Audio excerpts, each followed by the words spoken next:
పట్టణంలో పునర్నిర్మాణం జరిగి ప్రారంభానికి సిద్ధంగా ఉన్న కోదండ రామాలయాన్ని సందర్శించిన వసంత నాగేశ్వరరావు.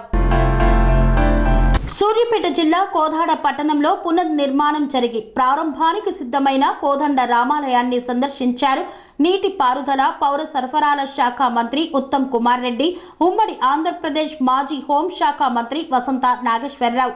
అనంతరం ముస్లింల ఈద్గా షాదీఖానా అభివృద్ధి పనుల కోసం మంజూరైన 5 కోట్ల రూపాయల నిధులతో చేపడుతున్న స్థలాన్ని పరిశీలించారు మంత్రి ఉత్తమ్ కుమార్.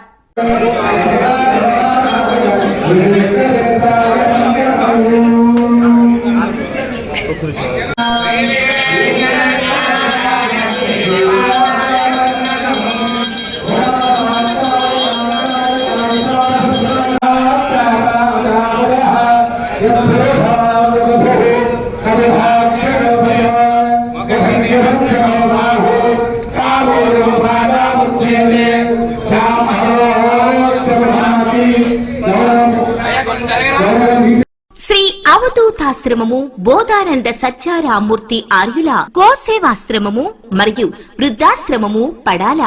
ఆశ్రమములో గోసేవ గోవుల దానము స్వీకరించుట, మీ నవగ్రహ దోషములు పోవుటకు గోపూజ చేయబడును. మూలికా వైద్యము గోపంచగవ్య వైద్యము చేయబడును. యంత్రములు తావీదులు ఇవ్వబడును. శాంతి హోమములు చేయబడును. మీ ఆత్మీయుల పుట్టినరోజు, పెళ్లి రోజు మరియు వర్ధంతి వంటి ముఖ్యమైన దినములలో గోసేవ లేదా అన్నదానం చేయదలిచిన వారు సంప్రదించండి. మా వృద్ధాశ్రమంలో ఖాళీలు కలవు. చేరదలిచిన వారు సంప్రదించండి. శ్రీ శ్రీ శ్రీ స్వామి బోధానందగిరి శ్రీ అవధూతాశ్రమము, అయ్యప్ప స్వామి గుడి దగ్గర, పడాల, తాడేపల్లిగూడెం 2. Cell numbers 7981356374, 96180341138.